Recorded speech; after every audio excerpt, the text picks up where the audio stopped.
നമസ്കാരം സാർ. എന്താണ് സാറേ, ഞാൻ തൊഴിലുറപ്പിൽ പോയിക്കൊണ്ടിരിക്കുകയായിരുന്നു.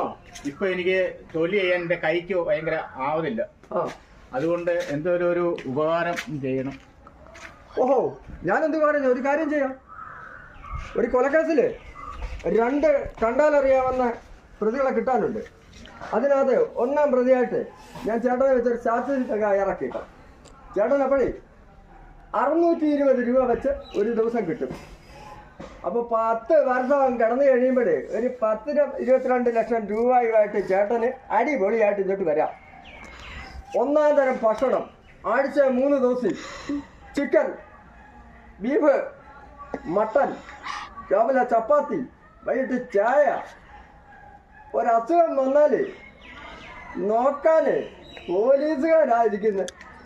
അതുപോലെ തന്നെ യോഗ, ജിമ്മ്, ഇതൊക്കെ ചെയ്താൽ ചേട്ടൻ ഇപ്പം എത്ര വയസ്സുണ്ട്? 70 വയസ്സ് കാണും. വ്യക്തമായിട്ട് പറയുന്നത് 70 വയസ്സ്. ഒരു 80 വയസ്സാകുമ്പോഴത്തേക്ക് പഴയ സൂപ്പർ സ്റ്റാർ ജയൻ്റെ കൂട്ടൊരു വരമൊക്കെ ഇങ്ങോട്ട് വരാം അടിപൊളിയായിട്ട്. പക്ഷെ ഒരു കാര്യം, ഞാൻ അങ്ങോട്ടൊരു ഉപകാരം ചെയ്യുമ്പോൾ ഇങ്ങോട്ടൊരു ഉപകാരം ചെയ്യണം. എന്താണാവോ? ഇതിനിച്ചിരി ചിലവുണ്ട്. ഒരു 19,000 രൂപയുടെ ചിലവ് വരും. അതെ, അത്രയൊന്നും എൻ്റെ എടുക്കാനില്ല.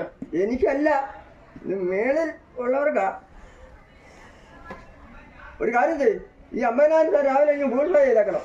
അതെ, എനിക്ക് ഗൂഗിൾ പേ ഒന്നും ചെയ്യാൻ അറിയത്തില്ല. എൻ്റെ കയ്യിൽ ഉള്ളത് കൊണ്ടൊന്ന് ഞാൻ നേരിട്ട് കൈ തന്നത്.